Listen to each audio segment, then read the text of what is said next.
Il est possible aujourd'hui de mincir des cuisses et des fesses grâce à différentes techniques que je nommerai en premier la lipocryothérapie, qui est une technique d'amincissement par le froid. Il suffit d'appliquer un appareil sur les zones localisées, de faire descendre la température de votre graisse à 3 degrés et ainsi de détruire les cellules graisseuses localisées.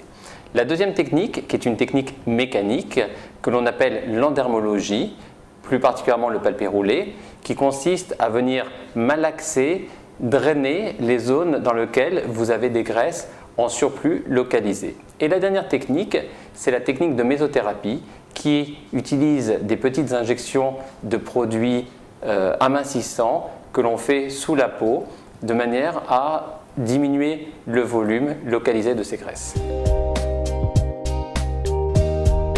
La graisse que l'on retrouve dans les cuisses et la graisse que l'on retrouve dans les fesses est la même graisse généralement, puisque ce sont des zones anatomiques qui sont contiguës, et donc du coup pour ces deux zones anatomiques j'utiliserai les mêmes techniques. Il est possible de mincir la zone abdominale grâce à une technique qui s'appelle la lipocryothérapie. C'est une technique d'amincissement par le froid où l'on va faire descendre la température de la graisse à 3 degrés.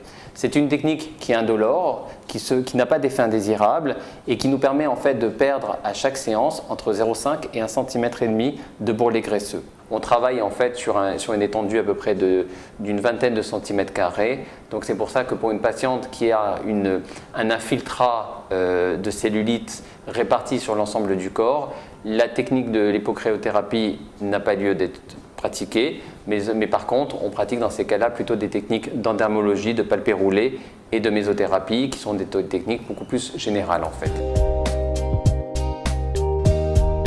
La région anatomique des bras est une zone qui en fait est très difficile à faire mincir parce que au-delà du surplus de graisse, on a souvent un relâchement cutané associé. Donc aujourd'hui, la seule technique que je retiendrai pour le traitement de la graisse localisée au niveau des bras est la radiofréquence, parce que grâce à la radiofréquence, on va avoir une action ciblée à la fois sur la graisse et à la fois sur la tenseur de la peau. Pourquoi? Parce que si jamais on vient à faire diminuer de manière trop importante cette graisse localisée, on risque de se retrouver face à une ptose, à un relâchement de la peau et qui est souvent considérée comme inesthétique. La technique n'est pas douloureuse, voire même agréable, étant donné que les patientes souvent s'endorment pendant la séance.